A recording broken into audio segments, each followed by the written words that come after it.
I put my trust in you, and I trust in God. I put my trust in you, I put my trust in love. I put my trust in you, and I trust in God. I put my trust in you, I put my trust in love.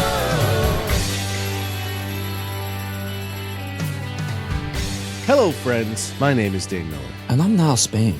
Guess what? What? We're your fuck buddies. Oh, we're doing this again.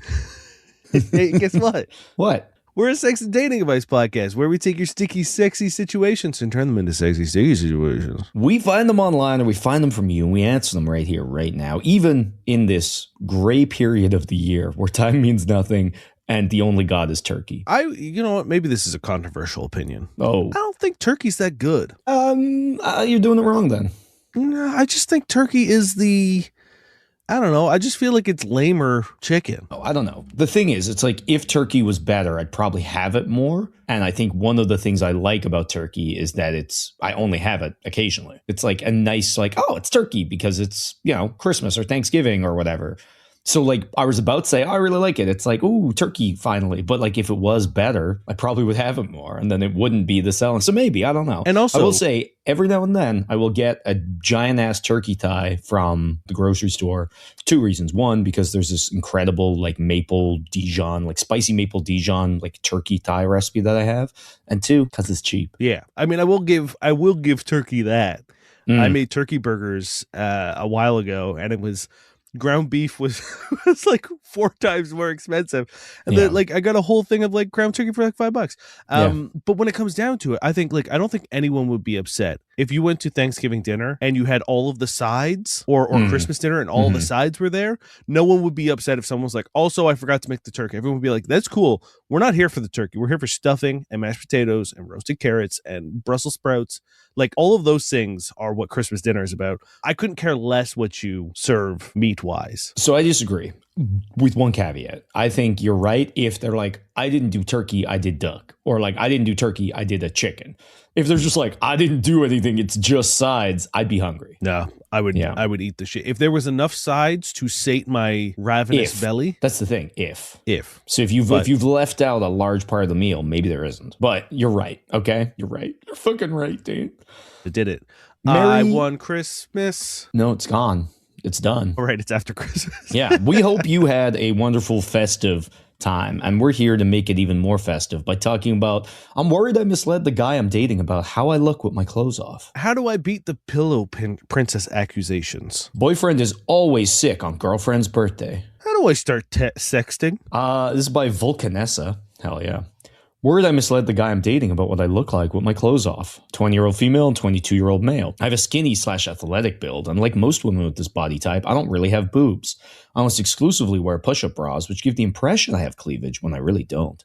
It's feel like I shot myself in the foot by doing it because the guy I'm dating always talks about how I've got a great body, how I'm built like an hourglass, but that's far from true, and it's all an illusion. I'm worried that once our clothes come off, he's going to be disappointed. I'm not sure if I'm overthinking this or not, but it suddenly has me feeling really insecure about the way my body looks. Debating sending him a pic of me topless just so he knows what I actually look like. Don't know if that's a bad idea. Okay, I get this. I understand. We're all insecure about our bodies. We're all worried that our bodies aren't going to live up to our partner's expectations or society's expectations or whatever. Totally fine. A couple things I want to say to hopefully put your mind at ease. 1, hourglass figure has nothing to do with boobs, butts, anything. It is not a profile situation. It is a front on. Your hips or your waist is smaller than your hips and smaller than your upper body. Yeah, it's like the hourglass dead on. If you were an hourglass from the side, something would be terribly wrong. You'd have a hunchback and big boobs. You'd have a big butt and be pregnant. I don't know. You would literally look like someone got into a create a character and really fucked up the sliders to the point of grotesque. Yeah. And look, I also don't want to go too far down this route because maybe there is someone who looks like an hourglass sideways, and I don't want to. Fine. We're just having a little fun with you misreading it. Yeah. And that's okay in this festive gray area. 2, If this person is a sane human being and he's 22 and has complimented your body, if this person isn't the scum of the earth, dirtbag, horrible garbage man, he will be thrilled to see you naked. Yeah. Because even though you're like, oh, I'm a slim athletic build, that's a pretty standard, universally appreciated body type, both in society and, just across the board. I think many people are into that body type. If for whatever reason, when you guys finally get naked and the shirt comes off and the bra comes off, if he looks at you and goes, oh man, then he's a dirtbag piece of shit that you shouldn't be wasting your time with anyway, regardless of whether you've misled him or not. And the thing is, he's looking at your body and you're saying there's one thing that you have, as you put it, like represented falsely. Everything else is still there. So it's like, if there is any disappointment, which again, I doubt there will be, it's only a little part of the whole, right? So it's like, don't discount yourself based on one thing. I also don't think this will happen, but I do think there's a very easy fix. I don't think sending him a nude just for this purpose is necessary. If you want to send a nude, send a nude. If you don't, definitely do not. But there's a really simple way to do this, and it's the next time you hang out, you don't wear the push-up bra. Boom, you've done it. Like, if that's your concern and you're comfortable doing so, just don't wear it next time. And then you'll give him a little better of an indication of what you look like. Again, if this is your concern, it's so easy. It's a nice little stopgap between being naked, sending a nude, and doing this thing that's obviously gotten into your head. Just don't wear it next time. Boom, easy. This is one we have just solved. Bang on the money, 100% success rate. Also, I'm trying to think back, and I've always skewed towards smaller boobs in terms of like people that I've dated. And I'm trying to like rewind and think if I've ever actually clocked the difference of when the push-up bra comes off. No, I've never been surprised by size. I've definitely never been disappointed by size or lack thereof. I don't ever remember being like, oh, they're smaller ever. And I've seen a lot of boobs. Yeah, that's what I'm thinking. Like, I'm literally trying to like go back and be like, have I ever? And granted, I know that we are an exception to a lot of male mindsets.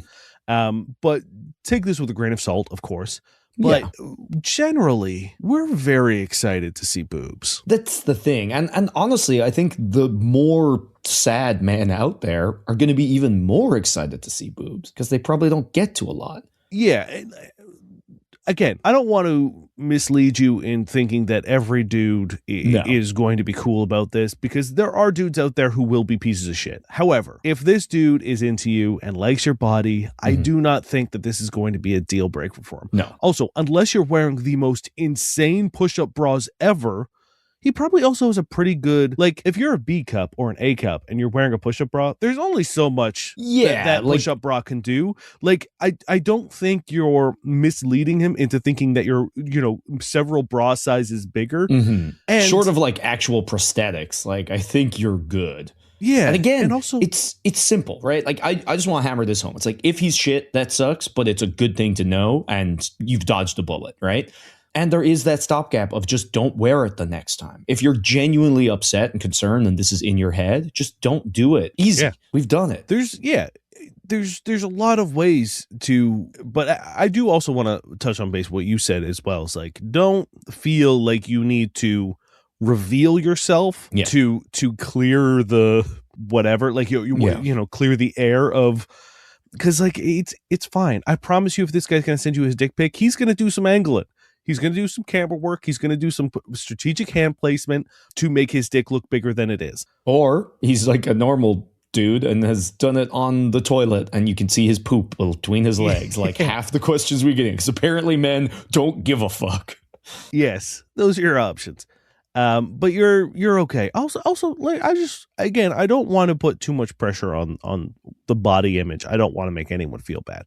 But what that butt do? Because if you got a great butt, then like I don't know. I feel like you're ignoring the butt situation, and I feel like you got also ignoring the everything else situation, which she's already pointed out is fucking popping off. So it's like, something tells me she's got a great butt, but the butt is why just, she's not talking about it. The butt is just part of it, as the boobs are just part of it. You are more than just one part, and again, like you don't really get to make these decisions for the people that you're seeing. You don't get to be like, oh, I think he's upset, so I got to preemptively send a nude. Like that's, don't do that. Don't self-reject. Don't come up with these problems where there probably isn't any. Take the simple solution, which is just don't wear the bra next time. If this is something that's like upsetting you. If it's something you don't care about, like I don't think you need to worry about this unless you're doing like crazy prosthetics and weird ass like actual like misleading people. But like no one does that. You're fine. Take a breath. Don't wear it next time. He's going to be thrilled. Unless he sucks, in which case you dodge the bullet. Everyone wins, apart from him because you kick him to the curb. And he doesn't get to see your boobs. He doesn't get to see them. How do I beat the Pillow Princess accusations without riding his dick? This is from Hermit Frog, I think is what it says. It's got a lot of numbers and replacing of letters. I want my current partner to feel like I'm an active participant in fucking him and pleasing him, but I've really struggled to ride his dick because I have asthma and a knee problem. LOL. Is there any way I can be not a pillow princess without riding, or any way to make it less difficult? So Pillow Princess isn't someone who doesn't get on top. It's someone who doesn't participate. It's someone who just starfishes, who lies there, who, isn't an eager, willing participant. So you don't need to do the things that you say you can't do, which is good. What you do need to do is get involved, be enthusiastic, like kiss his neck, grab his butt and pull him into you, like fucking be part of it. Because imagine if you were riding him and he just lay there, didn't respond, didn't look at you, arms out to the side, just like, that would suck for you. Whereas like if you are riding him and he's like grabbing your boobs and like saying hot things to you and like grabbing your ass and like pulling you down to kiss you, that's being enthusiastic and being a part of it.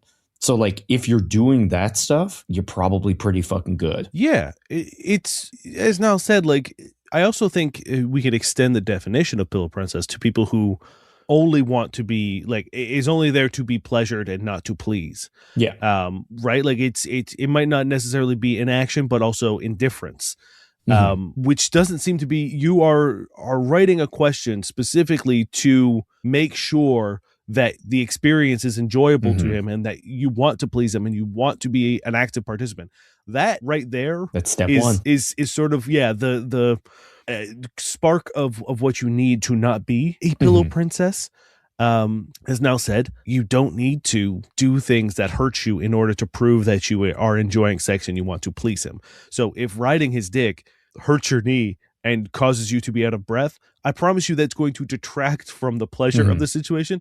If I know my partner is in pain or is struggling and is unable to breathe, I'm not going to have a good time. No, that's, but I look, maybe this is not what I should be saying because I don't know your situation.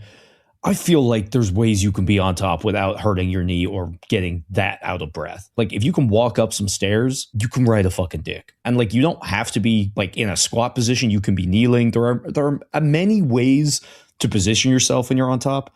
Again, I don't know your specifics, but I feel like you could make it happen if you wanted to. But we're not going to get into that. It just depends on the knee injury, right? Like if it's just a bended knee situation, then you are kind of fucked. There's little ways to.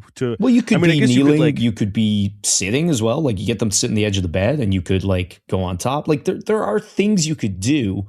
I just don't think you should discount it. But again, I am not a doctor, and I do not know your knee might be so fucked. So I'm just saying. The whole idea of pillow princesses are upsetting to me because I think it's like, what's the male equivalent, right? Like I don't really like. Or is it just a universal term? The male equivalent is just like starfishing, pump and dump, right? Just like you go, you fucking jackhammer and leave. And either way, it's kind of, but like it is weird that like there isn't really a term of like guy who just lies there and like, because like there's not even like a lie there and get your pleasure necessarily. It's like a lie there and just don't interact. You know what I mean? Like a pillow princess doesn't necessarily get pleasure. They just don't interact with the thing. Whereas I think if it was like a guy version, it would be like someone who always gets head or like wants you to, get him off but doesn't do anything. But I do think like, again, probably due to the orgasm gap, there would be pleasure inherent in the male version. Whereas like in the female one, I think it's just like she's not doing anything. Yeah, that makes sense because typically men will have sex specifically for their completion. Yeah, okay, that checks out. I don't know. There should be a term for that. Guy who just asshole. I'm sure there is. I'm sure there is a term that people use. Yeah. Whatever the opposite of endearingly is. Volatilely. Condescendingly. Niall made some good points as well. I think what you need to avoid is disingenuine engagement, right? I think there is a risk of going too far the opposite direction and becoming almost cartoonish in your Instead of enjoyment being and a pleasure. pillow princess, you're like a pillow fucking like possum. You're just like Your like pillow hands gesture? everywhere and legs, and you're just like cavorting, and yeah, like one of the worst like sexual encounters I've ever had, or one of the worst sexual partners I've ever had, was someone who like literally would be like roaring and screaming the second anything started. And I literally had to take her aside and be like, look, what's happening here? Nobody is that good, nor should they be. And like, it's taking me out of the experience. Like I feel like an awkward, like bystander in my own sexual experience. And she was just like, oh, I thought men liked that. And I was like, maybe there's a guy out there who wants you to perform. Yeah, I'm sure like there you're is a at the dude who does pantomime. like that. But I was like, no, I want it to be genuine. You don't have to do anything at all once it's genuine. And I don't want this weird, like porn for the hard of hearing, like performance that you're doing. And she dialed it back, which made things actually good. So don't do that. Like you don't need to put on a performance, but like there is a whole world between lying there, arms spread, not doing a single thing, and getting an Oscar. Yeah. You So know? just be careful when you are consciously trying to participate, that you don't go to the realm of performative, because that is just as bad as not participating, because it's still both feel fake or not. Both are a way to like pull me out of the sexual experience, because like I agree, I've had some encounters where the sex hasn't been very good. But the ones that made me the most uncomfortable, that I wouldn't go back to, are the ones that are performative. Because I'm like, I don't even feel like, even though I don't know if, during my bad or like awkward sexual encounters, I don't know if we necessarily both reached the maximum pleasure that we could together. But, we both came, we called it a day, and we went our separate ways. With this one, I was like, I don't even know where you stand. Like, I don't know what's happened for you, right? Like, maybe you came, you certainly made enough noise to imply that you did. But like, you did that the entire time. So I don't know what happened here. And I would rather be in a state of being like, it wasn't great sex, but it was sex that did its job and cool, than being like, what the fuck just happened? Also, now I need to buy my neighbors a fruit basket because... Say at the same time, these two boys fuck. It sucked when you just like the whole time you're having sex, you're like, my poor roommate, fuck, this sucks. Yeah, and it's like, it's one thing if you have sex and things do get a little loud, but it's natural and you're in the moment. Like, because then, I'm sorry, you live in the city, you're gonna hear someone fuck, deal with it. But when it's like, oh, she's got a megaphone and she's making sure you hear and it sucks, that's bad. So once hooked up with someone who like narrated what was happening, and I was like, this is unacceptable. Like, they'd be like, what kind of narration? With my clit. Like, he's fucking me slowly. He looked at me with smoldering eyes and said, will you please stop? I won't. It was pretty much that, where it's just like, oh my god, you're gonna bend me over, you're fucking me from behind. Like, what are you, like, am I on a wire right now? Like, are you working with the FBI? What the fuck? She's letting the cops know exactly what you're doing. Yeah, I was like, what's going on? Where did you bury those bodies? What were your dealings with Gabriel Garcia, the famous assassin? And you took money from him on February 13th? Like, what's going on? Stop it. It's like, there's my roommate, again, like at the time I was like, he's going to know I'm having sex. It's probably going to be obvious, but I don't think he needs to know every detail that's happening. Yeah. That's very, very funny. That was definitely one person who I had to have the awkward conversation the way that you did, of being like, look, I love that you're enthusiastic about every move that I've decided to make during this encounter, but can we maybe not scream everything that's happening? I feel like sex is like a conversation. If you're talking to someone and they're just like blank face, like staring off into the distance or on their phone, that sucks, right? And that's the pillow princess. But if you're talking to someone and they're like, oh, yeah, no, okay. Oh, and then the thing, and they're like, oh, my friend, like, oh, yeah, the guy you mentioned who you work with. And they're like, oh, yeah. It's like, you're engaged. You know them, you're participating in the conversation, there's a back and forth. So like maybe you're not jumping in with the most incredible stories yourself because that can be rude. You're just like engaged. That's kind of what you're looking for. And if you go too far, they're like, oh, hey, and you're like, hello, how's it going? And like Or you're it's that, interrupting like, and you're super yelling fake, and you're like, I went to bro, work that's yesterday. hilarious. Oh my, That's hilarious, bro. That's so fucking funny. You're Exactly. So it's like no one wants that either. Yeah. That's exactly it. I feel like you just think of it like a conversation. If you're engaged, you're focused, you're giving a little back and forth, that's all you really need. And the golden rule, interesting people are interested in people. Exactly. It's the same thing, right? I think that's a great analogy. Good job, Niall. Finally, it's only been 400 episodes, but I did something good. You did it. Now I can break this podcast curse. You're free. Boyfriend is always sick on girlfriend's birthday. He's 28, she's 20. Oh, sorry. He's 23, she's 28. My birthday's today, and my boyfriend of 2 years is sick again. Not trying to throw myself a pity party or anything, although I'm using this to vent my disappointment. I feel like I'm seeing a pattern, but I don't know how to proceed. This would technically be my third birthday since we've been a couple, but the first one doesn't really count. We hadn't really been together for a month at that point, so I didn't expect much. Fast forward to a year later, 2024, and he did take work off to spend the day with me, but ended up sick and spent the whole day in bed. I was super sad. I don't have any friends or family near us to spend the day with, and said I had to nurse him that day. I don't have many important people in my life to begin with, and no one who goes out of the way for me, so I guess I let my girl brain go too far out from reality and had my expectations too high. That year for his birthday, I threw him a party. His friends came over. I made a bunch of food. We cooked it over the fire pit. I got cute dinosaur balloons and decor. We love dinosaurs. I baked him a cake, and he had a pretty good day. I don't expect him to throw me a party, per se. Just something to do together would have been nice. But what rubbed the salt in the wound was that year, he was finally feeling better, maybe about 7 p.m., but he had D&D, so he attended that session. We didn't do anything. I went to bed alone that night. He wished me happy birthday when we woke up, got me a gift, but I would have appreciated some attention at least, or maybe a card or flowers or food as well as the gift, just to make me feel special. This year, he didn't request off work, even though I reminded him 2 months ahead of time. That's okay. Maybe we'll do something together in the evening. I always take off from work on my birthday so I can just take a rest day. I also always take off for his, but then he sent me a text message and basically said, I threwed up. Can you come get me? Sad face. So I picked him up from work and bring him home. He's been sleeping ever since, so here I am again, alone on my birthday. He got me a gift this morning, and it's not a bad present, but it's related to a hobby he loves.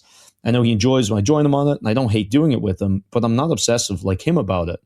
It feels like something he really wanted for himself and thought he would like, not something he thought I would like and I would have gotten for myself. I'm still practicing gratitude. I don't think he would get me something with bad intentions, so I appreciate it.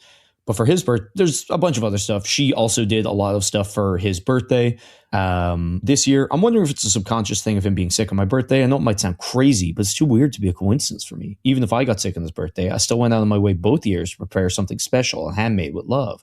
But I don't feel like he had much foresight or thought about me or my birthday either year.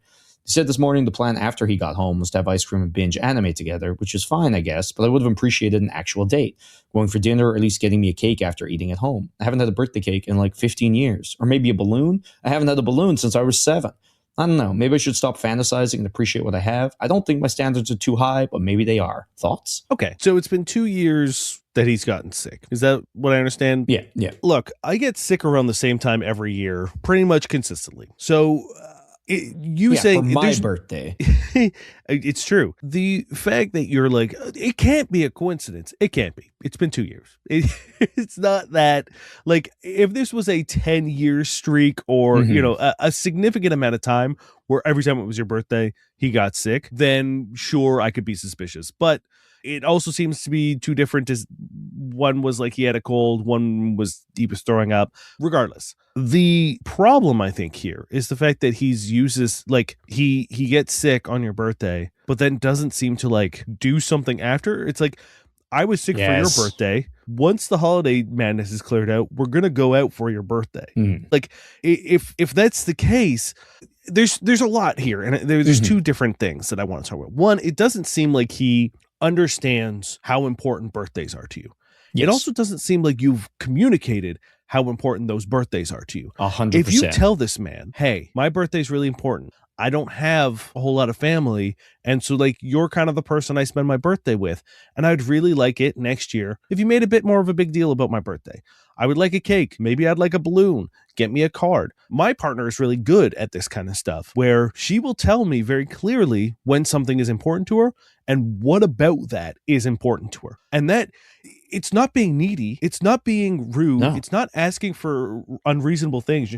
It's unless you are, right? Like if you're Unless like, you're my like- birthday's important to me, I need $10,000. I need No. a Ferrari. Yeah, like sure, there is a point at which that can be bad, but I think so many people, like they want it to be special, and part of the specialness is them not having to ask for it. Yeah. But you not asking for it is you expecting somebody to read your mind, and that's unrealistic because for all you know, staying home, getting some ice cream and binge watching some anime could be exactly what he would like to do. You know what I mean? So like he's not being negligent, he's doing for you what, you know, he would want. Or he's being fucking negligent. But I do think like this is, I think there's two main things here, both of which Dan has brought up. And one is you communicating effectively what you want, right? And there's nothing wrong with that. People can't be expected to read your mind. Everybody has different standards and excitements and desires and blah, blah, blah, blah, blah.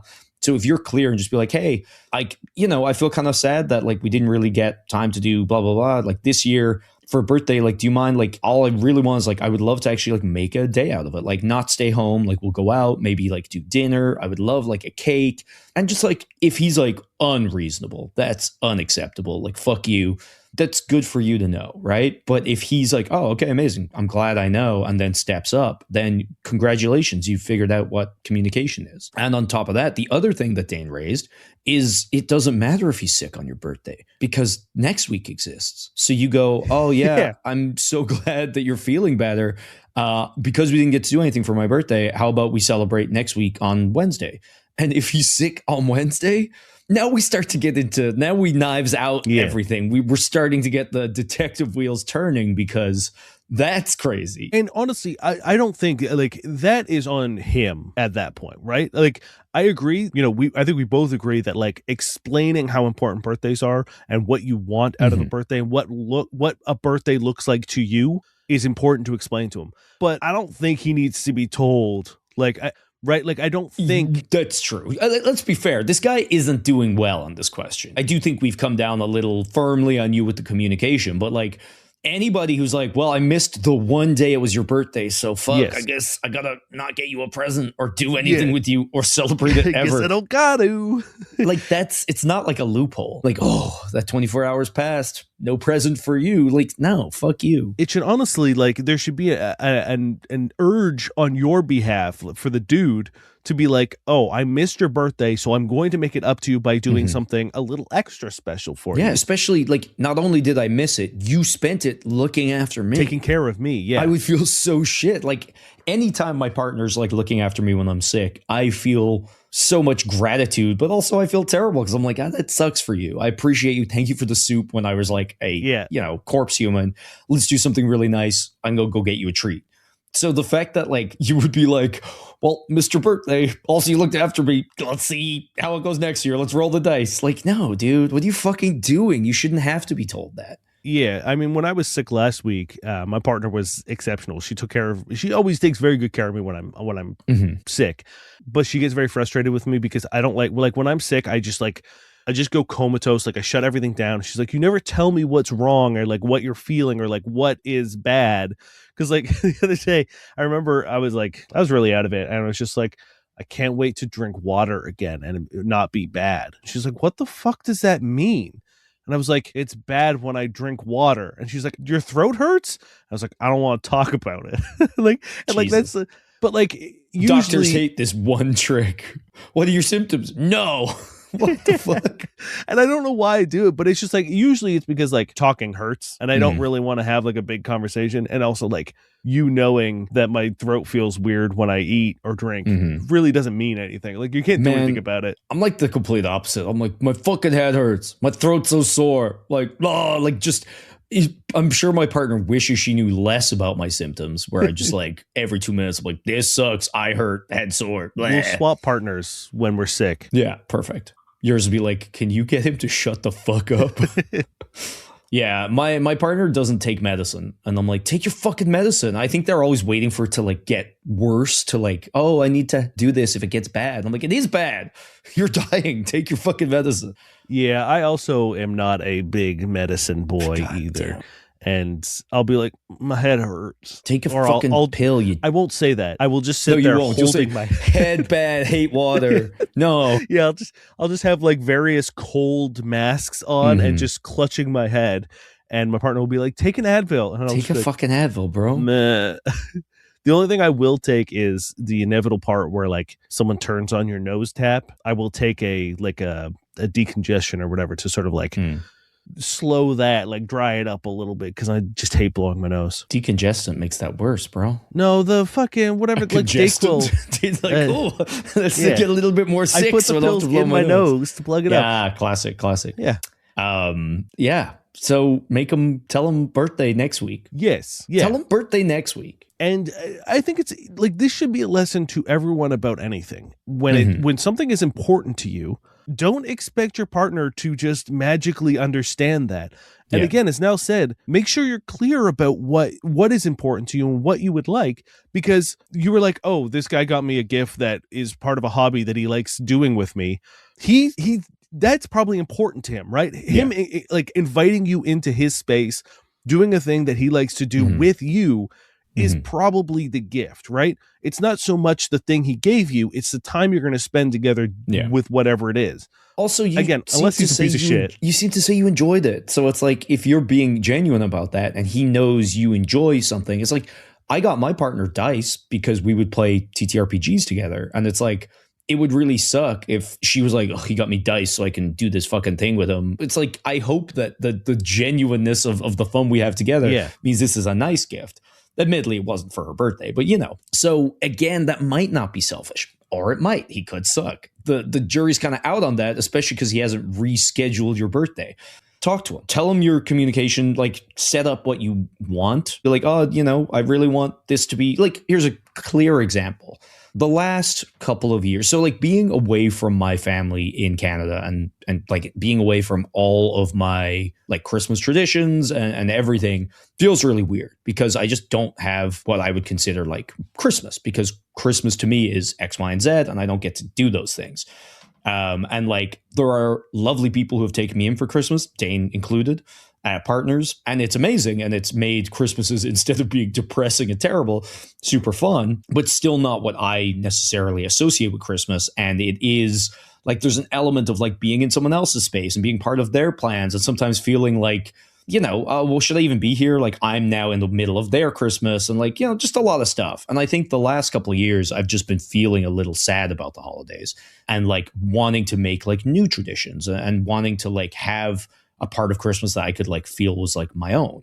And like last year, I remember getting like pretty upset just because like I really wanted to do this thing, and like we never had time. Like we were always doing like a family thing, or like all these things that like I didn't have ownership over. Yeah. But like I never brought that up. And then I was like, oh, hey, I really want this year to like set aside time for us to do like our own like actual Christmas thing, and like take a night where it's just going to be us. And then we did it. There we go. Last year, you know, to be fair, last year I brought it up, we didn't have time. But this year we put that time aside and we did it. And it's like, I can't expect her to read my fucking mind. Like Christmas is busy, and it's like, she's not the one dealing with this thing. So it's like for me to just sit there and be like, well, telepathy didn't work this year, piece of shit. Like, Yeah. you gotta just, you know. And then you get to actually figure out, are there issues? Because if you bring it up and they're like, no, fuck you. Okay, you got a problem. Yeah. And like it could be something like, we're talking pretty big scale. We're talking major events, Christmas, holidays, birthdays. Like we're talking, but it could be something as small as like, hey, you know, every now and then I would like a good morning text, or every now and then I really appreciate a compliment about my outfit, or small things that like are important to you, that are things that make you feel good. Ask your partner for them. Yeah. There's no harm in that. And if your partner cares about you and wants to make an effort in the relationship, they will try to do that for you. I'm not going to say it's going to be a 100% success rate. Breaking a habit or forming a new habit is difficult. But if you reinforce it, so say like Thursdays are a really bad day at work for you for whatever reason. Being like, hey, Thursdays are tough for me. I just kind of want to like come home and chill out and not deal with stuff. If my partner told me that, what I would do is on Thursdays, I'd try to make sure I have like a little snack for them and be like, here you go.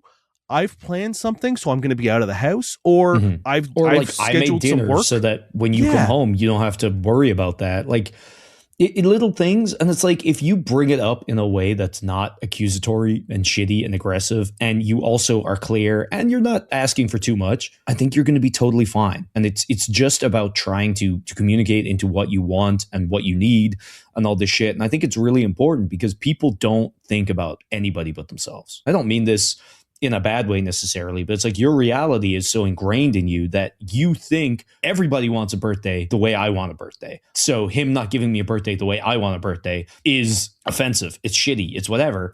But like, he's probably thinking, oh, this is how she wants to gift birthdays. Like he has a different reality to you, right? So just because he doesn't exactly know the things you want doesn't mean he's being shitty. There is gray area. And again, this guy doesn't look great in this question. So I'm not specifically defending him.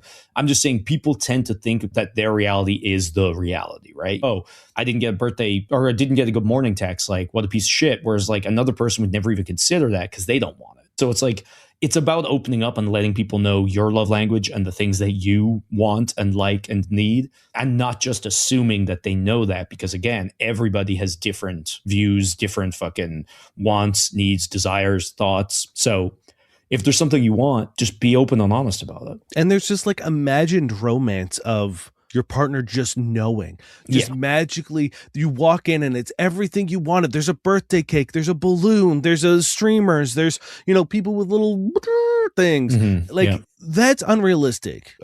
Will you find partners who sometimes absolutely fucking nail it? Of course you will. Will you find partners who need a little bit more coaxing or a little bit more guidance or most likely that is what you're going to have to find. Will you find partners also who fake being sick every year on your birthday to get through the loophole? Sometimes maybe sometimes in this case, you will. it's possible. And look, also, sometimes you'll find a partner who just misses the mark. They've put in all the effort. They've tried their best. So, for example, my partner and I sort of, I don't want to say celebrate, but we take a time or a day to commemorate or remember her father's passing, in which I planned a day, and it's just kind of like, it just happened one year where she invited me to spend the day with her for this day, and I planned a big day. It was a very nice day. It was a great day. And last year, I didn't do a great job. And not the fact that I didn't try or anything. It was just like the things that I had planned kind of turned out to suck. But like, that's not the point, right? Like, it doesn't matter that the place that we went wasn't as cool as I thought it was going to be. It's the fact that like I did the thing and we spent the day together. Like that's what matters. So I think you also do need to, as much as like you can explain what you want. Sometimes it's not going to be perfect, and you have to understand that like the effort is what matters. Yeah, the intention is what matters, right? It's the thought that counts. I just don't want to make people think that like, oh, once you've told someone something, it's going to be perfect every time. It's like, no. It's not going to. Sometimes you're not going to tell your partner that you actually like hate raspberry filling, and someone's like sees a cake and they're like, fuck yeah, that's a like beautiful cake, she's going to love that. And it's like, oh, you actually hate raspberries. Yeah. I really want to go out for a meal. They take you to the Mandarin buffet and you're like, oh, God damn it. I was thinking more like candles and wine, but like, again, this simple anime boy, to him, Mandarin buffet is the best, Yeah. So that is, thought. Anyway, you get it. So you get it. Just ask him to, or don't even ask him. I think communicate your needs, but also just be like, hey, because you didn't get to my birthday, are you free to celebrate it on Thursday? And if he's sick again, call us back up. We'll have a word with him. And hey, as D&D boys, as people who play, I think we have both taken days off. I'm pretty sure I did this year to celebrate birthday with partners.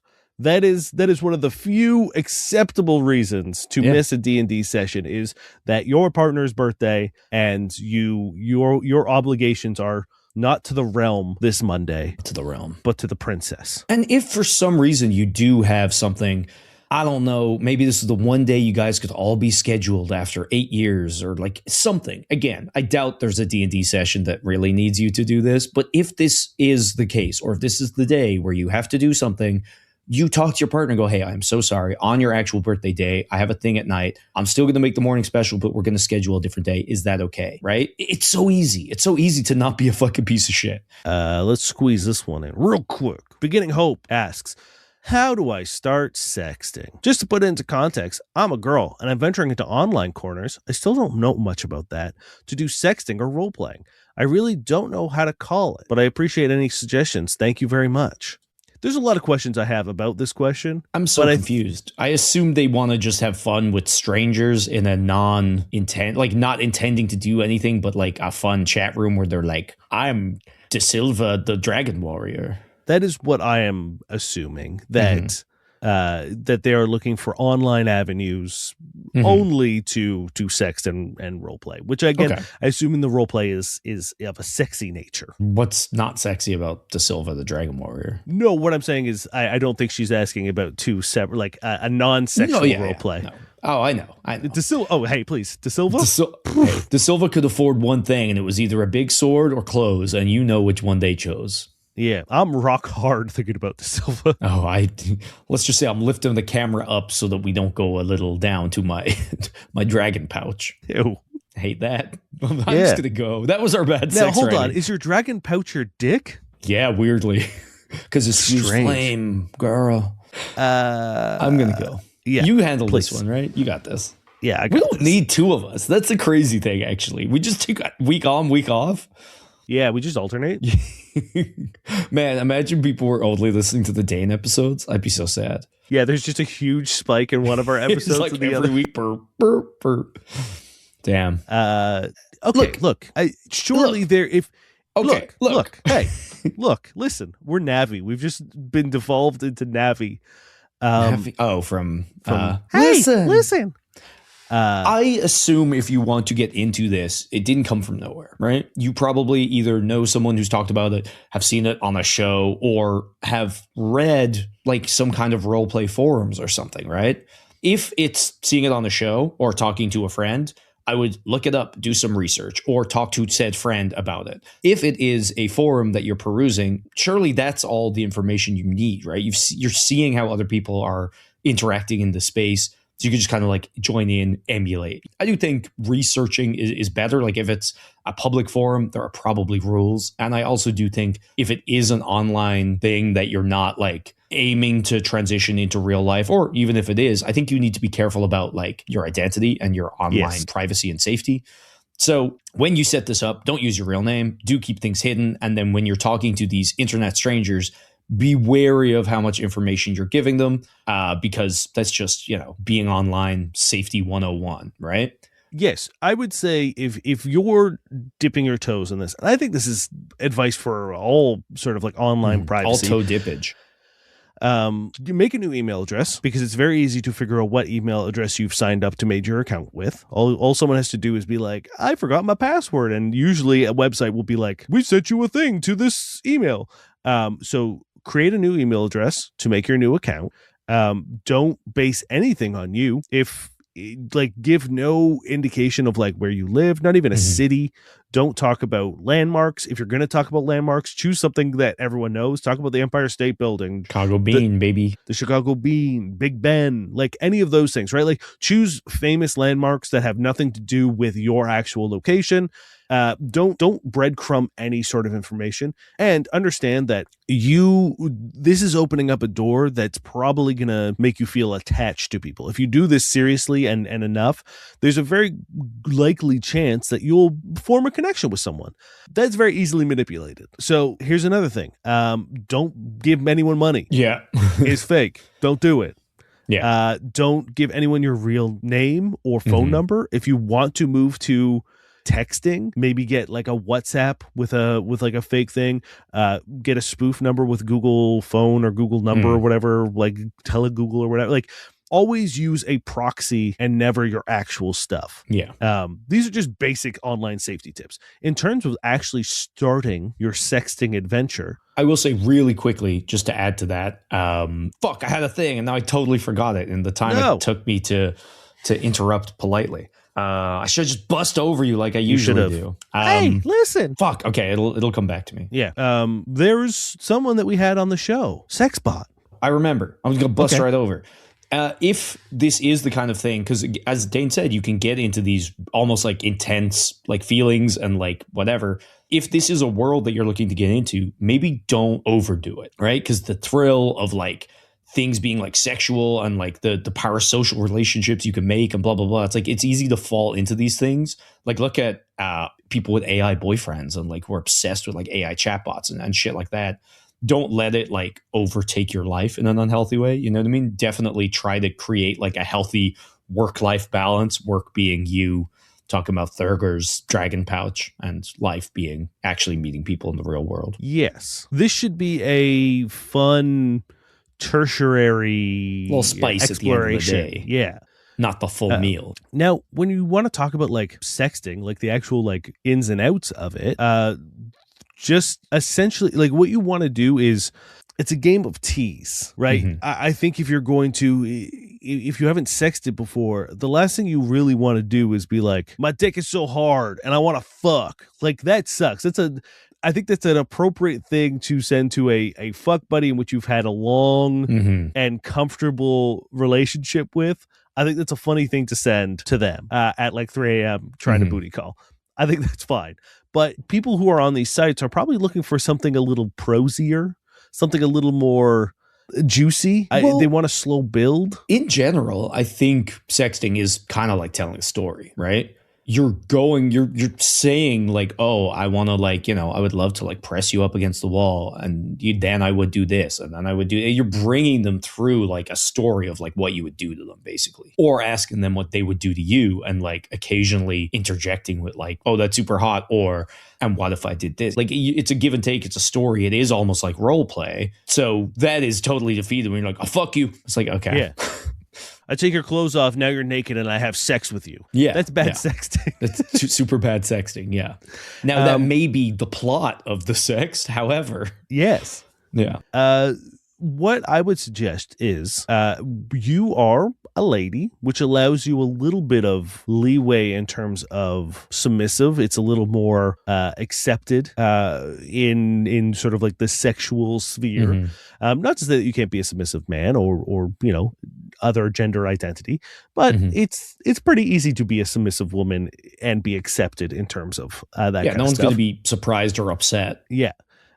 So you can literally use your inexperience as part of the sexting and role play. Like you can say, hey, this is my first time. I really want you to show me the ropes. And that could be for both things, right? Like you could use it as both show me the ropes of how to sext and have them sort of like take you through these things while also, you know, role playing a scenario in which they're taking you through it slowly as well.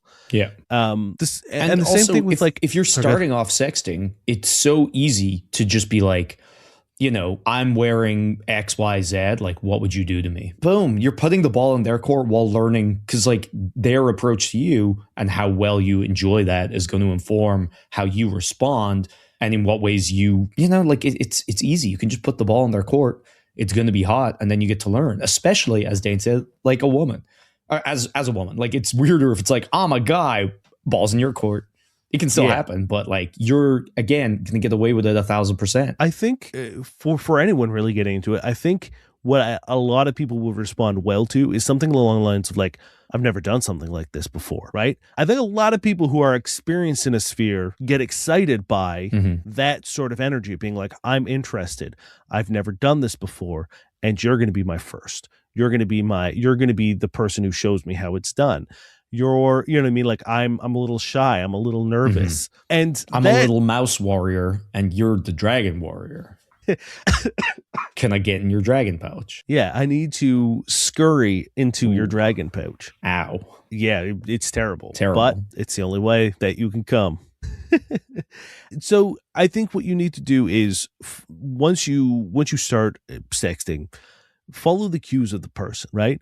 Don't be afraid to ask questions. Don't be afraid to say, I like that. what else Mhm. would you do? Yeah. Right? Like you're also training the person that you're talking with about what you want.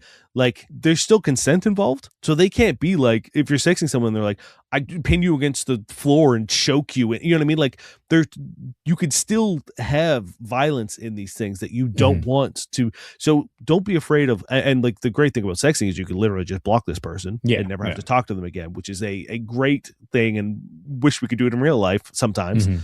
So don't think that you are at someone's mercy as well. If someone is doing something you don't like, just you either tell them to stop or block or both. And if you're finding communities, any community is going to have guidelines, as Niall said. Any community is going to have rules. Any community is going to have sort of safeguards in place that allow you to safely do these things. Yeah. Maybe moderators, maybe, head figures, people who you could reach out to if you had a problem or any questions. And again, if you find the right person, like if you have like a sort of a, OOC, out of character conversation with someone when you first start talking to them, be like, hey, I've never actually done this before. You seem really cool. I would love to try this with you.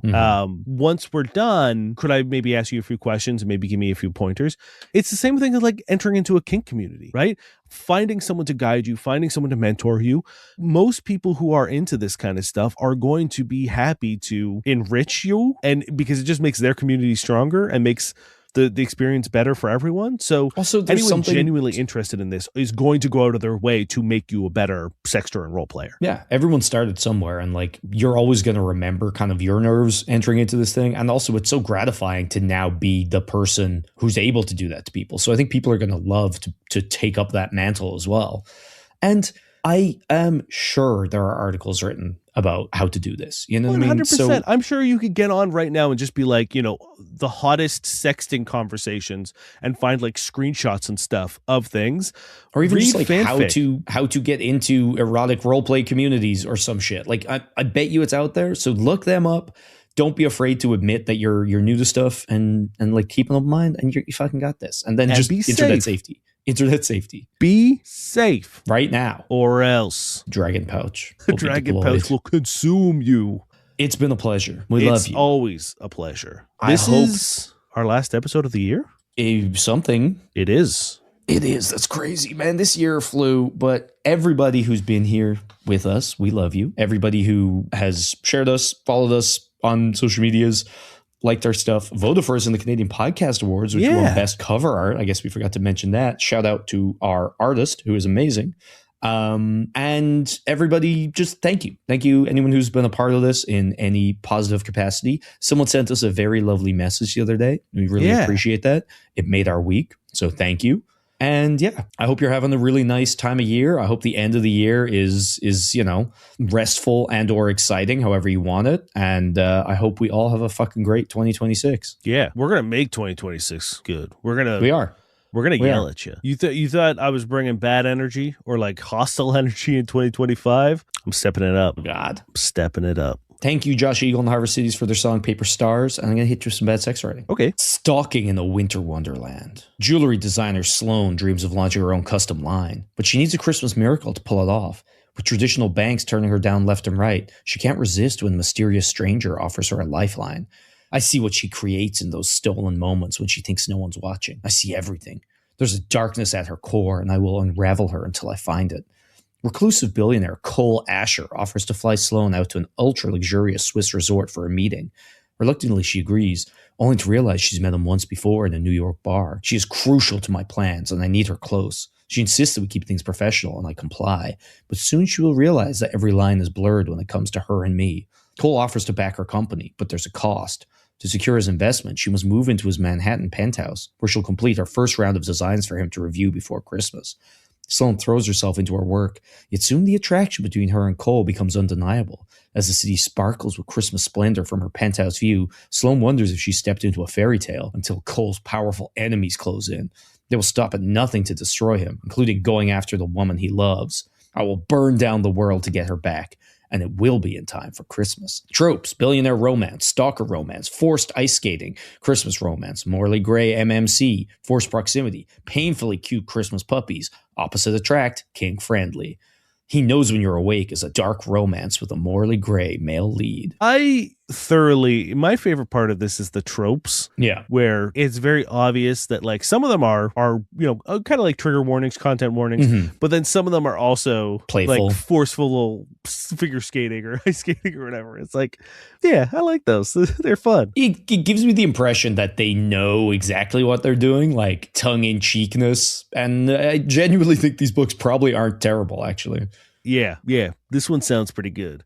I wish there were more dark Hallmark Christmas movies like this. Like I wish feel there like was. There will be. Yeah, There will be. it's coming. It's creeping. Mm-hmm. We hope you have an incredible new year, and we will see you with a year in review soon. Yes. Our Patreon for this month will be year in review, as well as the top Pornhub and Tinder /Hinge/ whatever we can find trends. That's going to be a blast. Yeah. My name is Dave Miller. And I'm Niall Spain. Here's our And we dragon hope- pouch. And here's our dragon pouch.